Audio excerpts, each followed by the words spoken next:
What's up everybody, Tony here with iTechCheck, and today we're going to experience the Galaxy Note Ultra together. Now, I have not seen this before in person. I haven't touched a review unit. This is my very first experience with the Galaxy Note 20. It's going to be totally unbiased, it's going to be totally pure, and I'm just going to go off my instincts as if I've never experienced a Galaxy device before. So let's go ahead and see what you get inside the box. So the box is pretty nice. It seems pretty sturdy.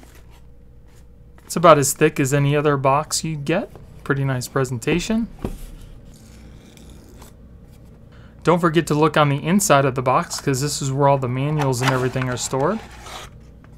There's your little SIM ejector tool. Some quick guides.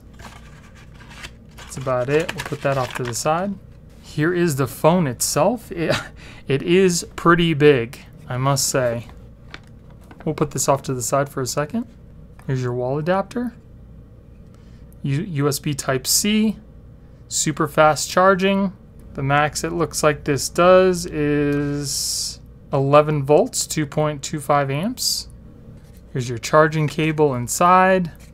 It's a USB Type-C to USB Type-C. So that is it. There's nothing else in the box. Let's go ahead and check out the phone. So that is a pretty big screen, like I said before. Looks like there's a fingerprint cut out of the screen protector here. It does seem to be a rose gold, even though it said it was a bronze. It kind of looks like my wife's Galaxy Tab S6. So it does kind of seem like it comes with a protector on the front. It's not there to be permanent. It's kind of, it seems to be temporary. You can just peel that off. It's not really gonna protect the phone at all. It's not super heavy, which is pretty nice. It's not unwieldy, at least for my hands. If you're holding it in your right hand, your thumb pretty much can hit the volume buttons and the power button.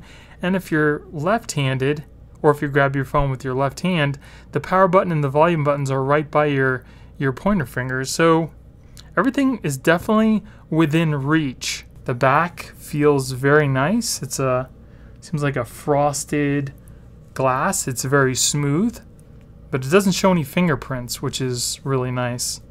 It does feel good.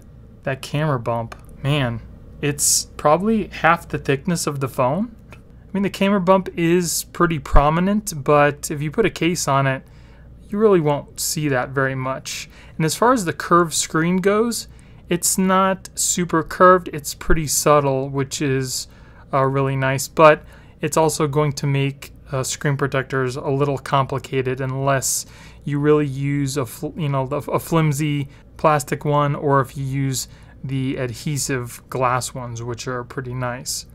Here you got your power button and the volume buttons here.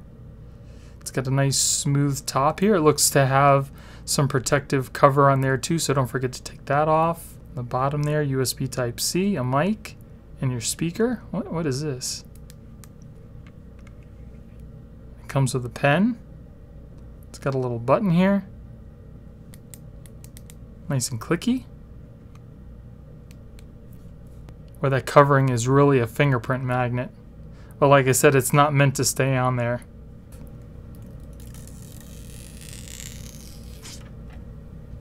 Okay, another quick little thing here. There is support for a micro SD card. I'm going to be using a 400 gigabyte, and I'm also going to be testing out Mint Mobile. We'll see how good that is. They are said to use T-Mobile Tower, so we'll see how good that works out. Okay, so now you can transfer all your data from your iPhone if you are currently using an iPhone. I have an iPhone 11 Pro Max here, and I want to transfer all my data over to my new Galaxy Note 20.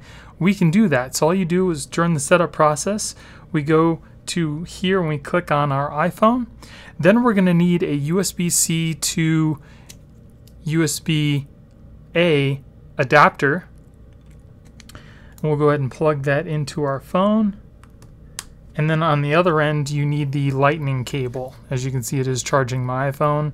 Now all we need to do is enter the iOS encryption password. Now the encrypted password that it's asking for is that password that you may have put on the iTunes backup when you're backing up your iPhone on your computer. And then we'll enter the password on our iPhone, and it'll go ahead and search for the data. So we'll come back as soon as that's done. So I did complete the transfer from my iPhone to the Galaxy Note. It was not a quick process. It probably took maybe around an hour to transfer a lot of the things I had from the phone. I did not even transfer pictures. I had already put those on my micro SD card, so that was one less thing it had to do, but it pretty much took that long to transfer, you know, documents, contacts, and apps, stuff like that. So now I have put in my fingerprint on here. I did notice that the fingerprint works pretty good, but if you're just using the glass screen, it's got kind of like that oleophobic coating on it. And if your hands are kind of dry, it's hard to get that fingerprint reader to read because your finger kind of slides on the screen. But if it's got a little bit of moisture to it, it works no problem. So I'm not a huge fan of the fingerprint sensor. I like the face recognition better, and that also works really well. It's not super quick, but it definitely does work. That was a little better. So again, that will work even when it's dark, because there is a feature in here to turn the screen on to kind of light up your face to make the face recognition work better. The fingerprint, again, like I said, is kind of hit and miss, especially if your fingers are kind of dry. So I tend to like the face recognition better. So let's go ahead and go into our connections. I am connected to Wi-Fi, and it does have that new Wi-Fi 6 band in there, and it is pretty quick. I'll show you here on our speed test.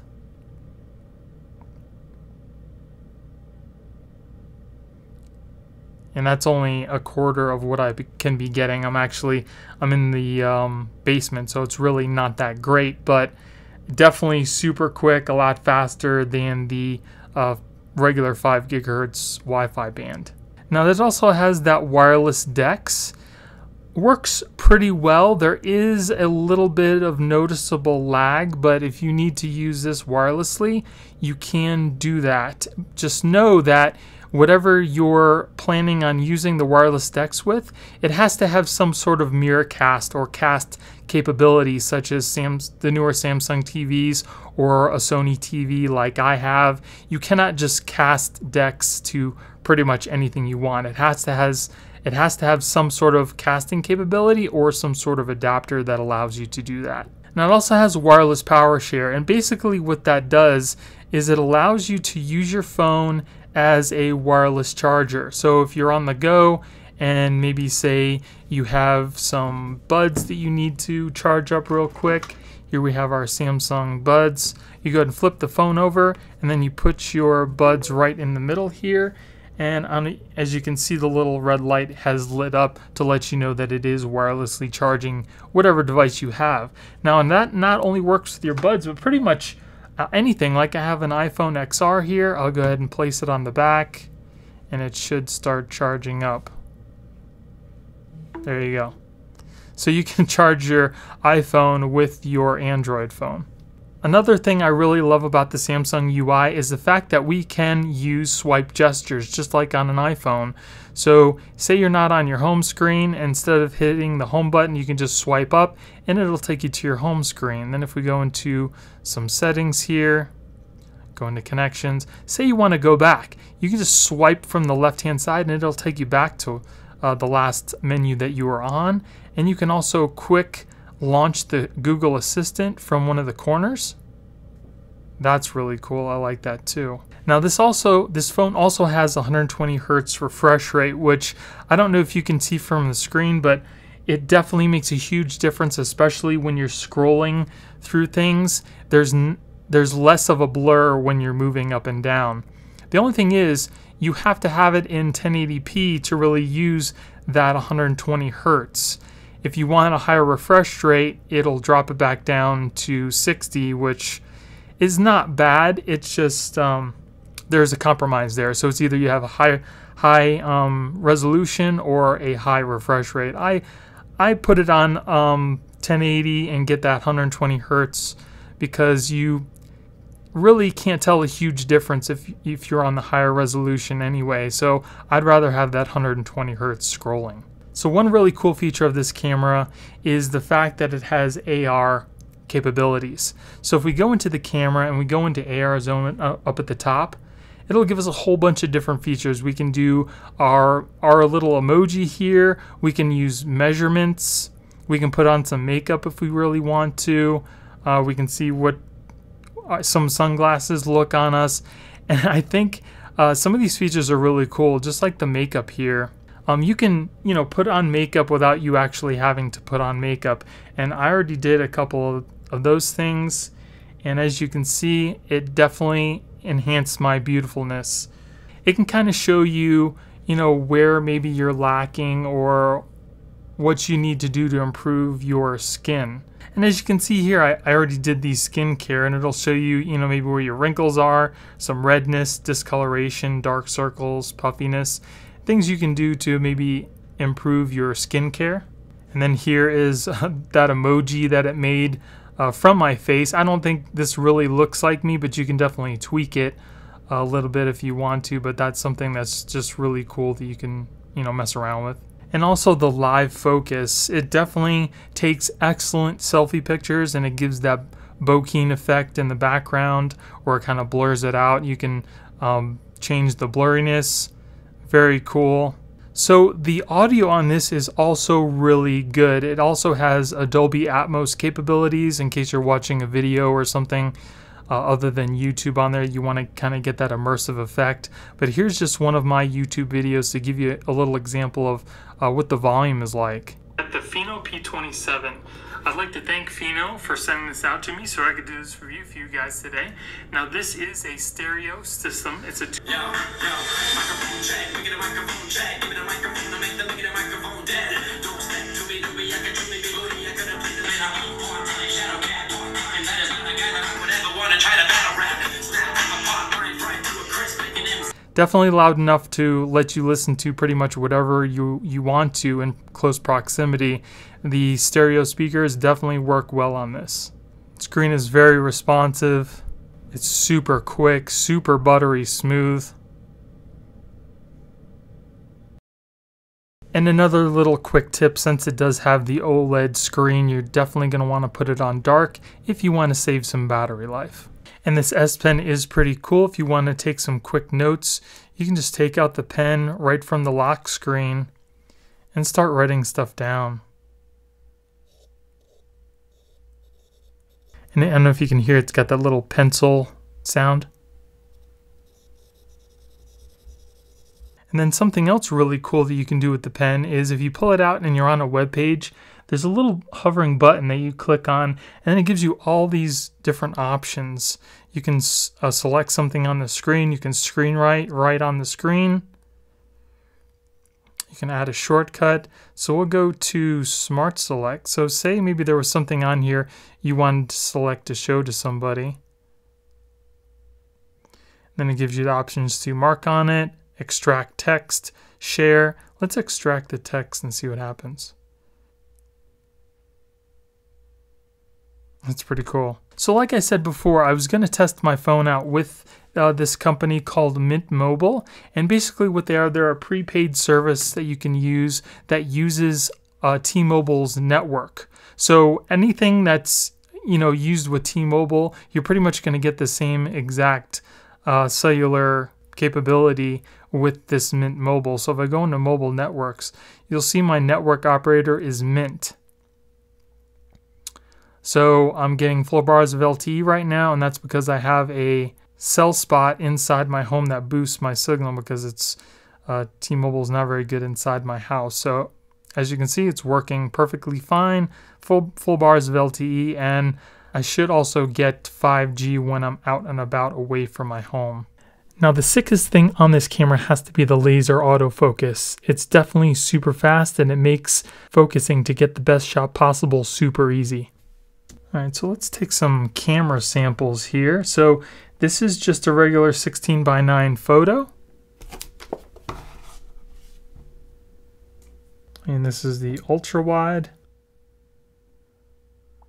And we'll go ahead and put that on the 4x3 at 108 megapixels. The ultra wide definitely takes some pretty good pictures. They're nice and crisp, and they have some good detail to them. Now, the 108 megapixel camera does take some pretty good pictures, but you are limited to the 4x3 aspect ratio. The ultra wide angle definitely takes some really good, nice, sharp, detailed pictures as well. And that gives you kind of like that 9x16:9 aspect ratio. You can still zoom in and it's still really good quality. So the cameras on this are really good. Another really nice thing about this is the vibration motor in here is pretty strong, and it's kind of like 3D. As you can see, there's a spinning vibration option on here. You can kind of actually feel like it is actually spinning inside, and I don't think that you'd have any problems feeling this while it's in your pocket. But like I said before, the vibration motor in here is pretty good. Now, the glass on here is supposed to be the best scratch resistant glass that Gorilla Glass has ever put out, but I never like to just leave it to chance that it's not going to get scratched. I have purchased a whole bunch of screen protectors that I'm going to be putting out a video on, so if you haven't subscribed yet, definitely make sure you subscribe so you know when I release that video. I also have quite a few case videos coming out as well, so you'll definitely want to check that out. And this was $1,400 after taxes. Now, whether or not it's worth that $1,400 has yet to be seen, and I will put out a video letting you guys know what my thoughts are on that, if I think it lives up to that $1,400 price point. But for now, that is pretty much it, guys. I hope you guys enjoyed the video. If you did, give me a thumbs up. Don't forget to subscribe and hit that little notification bell to let you guys know when I put out new videos. Thank you guys for watching. I hope you have a great day, and I'll see you in the next one. Later.